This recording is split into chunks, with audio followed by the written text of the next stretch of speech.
Hi, everybody. This is Natasha, private practice consultant and ex-Burnout SLP turned strategist and coach. I was having technical difficulties. My original plan was to go live, but you'll take the recording instead, I hope. So, going forward, um, I hope to post some lives for you.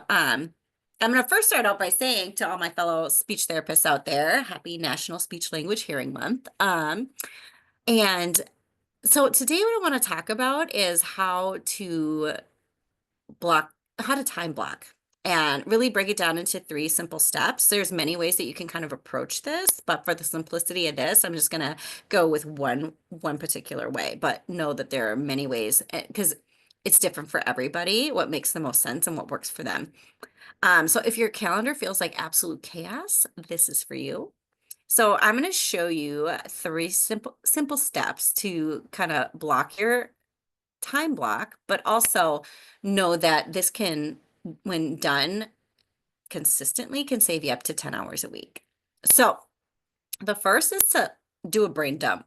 So this is everything. This is all your tasks, all your responsibilities, your to-do list, and this is business and personal, all the things. Dump it all on paper.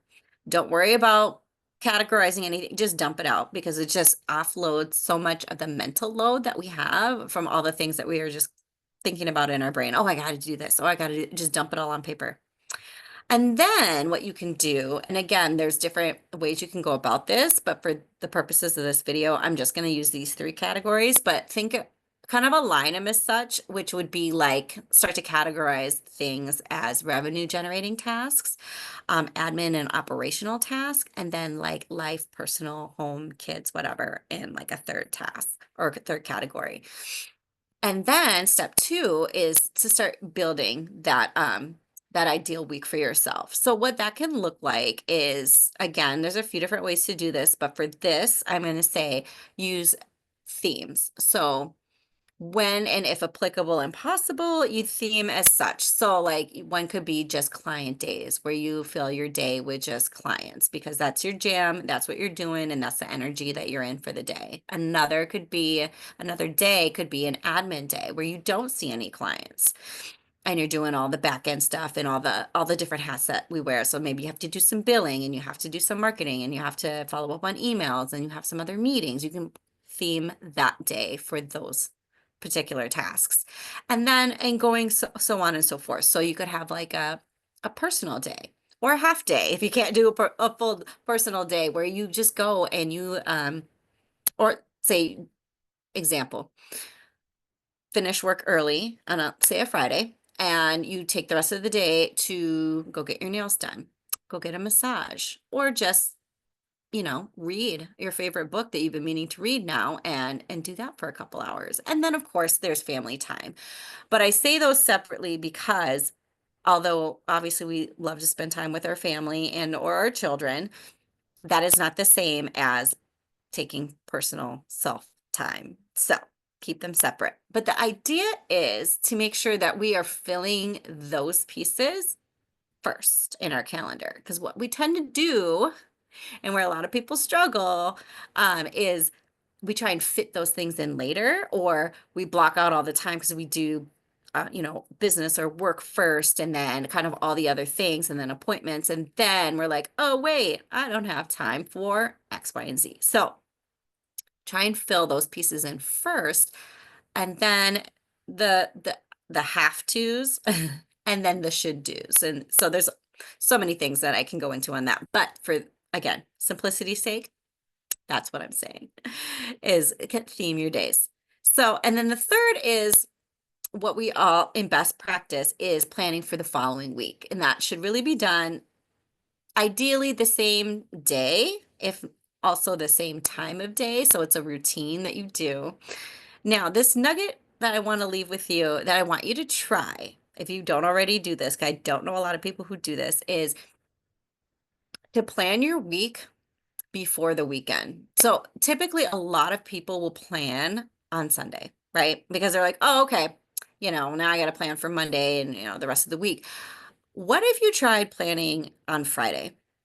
So that's what I started doing. And I will tell you, once I started, it felt really weird at first because it felt like I was almost planning too far in advance.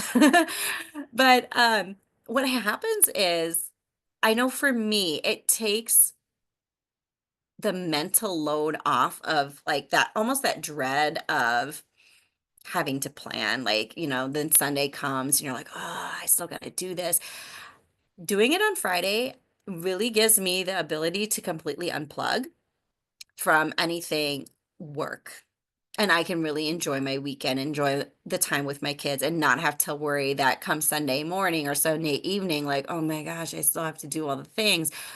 It's done. Like, I already know I have a plan and what my schedule looks like for the following week, and I don't have to worry about it. And it really is a very wonderful feeling to have that done on Friday. So when I'm done working, then I'm done.